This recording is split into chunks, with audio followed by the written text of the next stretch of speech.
Assalamualaikum warahmatullahi wabarakatuh. Baik saudara, pada kesempatan kali ini kita akan mengangkat sebuah dialog sofistik antara sang pengelana dengan sang penenun dengan judul Pandai Besi Jiwa. Di sebuah tempat sepi di antara bayang dan angin, pengelana mendekati tenda tua penenun. Api kecil menyala dan suara logam diketuk perlahan terdengar dari dalam. Maka berkatalah pengelana, "Wahai penenun, aku telah menyusuri padang dan gunung, mengeringkan mata dengan zikir, dan memaksa tubuh tunduk dalam malam-malam panjang, namun masih terasa sesuatu yang menggenggam seperti ada belenggu yang tak tampak. Apa ini?" Kata penenun, "Kau berjalan jauh, tapi belum masuk ke dalam bara. Pernahkah kau menempa dirimu seperti baja?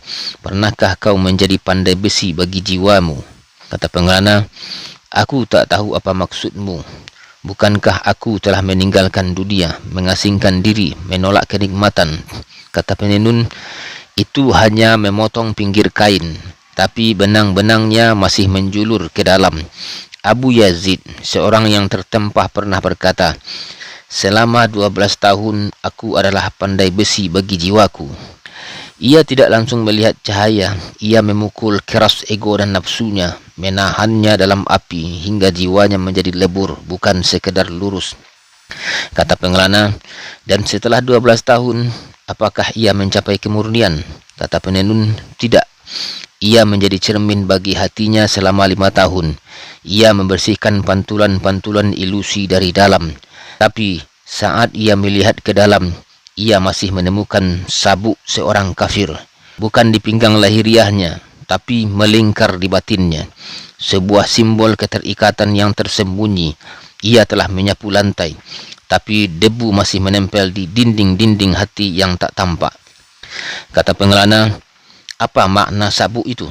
Bukankah ia sudah zuhud, wara', ahli ibadah?" Kata penenun, "Sabuk itu bukan benda. Ia adalah sisa-sisa pengagungan terhadap selain Allah.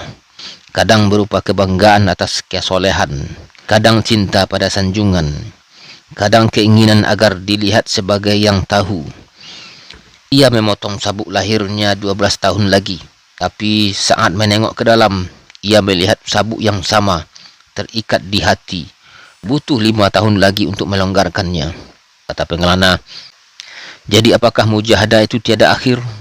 Kata penenun, "Ia berakhir ketika engkau tidak lagi melihat dirimu dalam perjuangan itu. Ketika engkau seperti Abu Yazid yang akhirnya berkata, 'Lalu aku melihat semua makhluk mati, dan aku mengucapkan Allahu Akbar atas mereka 4 kali. Kata pengelana, "Takbir jenazah?" Kata penenun, "Ya. Karena selama masih melihat makhluk sebagai yang hidup dan bernilai di hadapan hatimu, selama itu pula engkau belum menyaksikan yang maha hidup. Takbir itu bukan untuk mereka, tapi untuk membunuh keterikatan terhadap mereka di dalam hatinya." Kata pengelana, "Aku mengira aku sudah dekat, tapi rupanya aku baru saja menemukan palu." Kata penenun, "Maka bakarlah, pukul jiwamu, tempa ia hingga tak tersisa bentuk lama. Jangan takut panas, karena hanya dalam bara jiwa bisa dibentuk ulang." Dan malam itu pengelana duduk di depan api untuk pertama kalinya, bukan untuk menghangatkan tubuh, tapi untuk menyulut bara di dalam dada.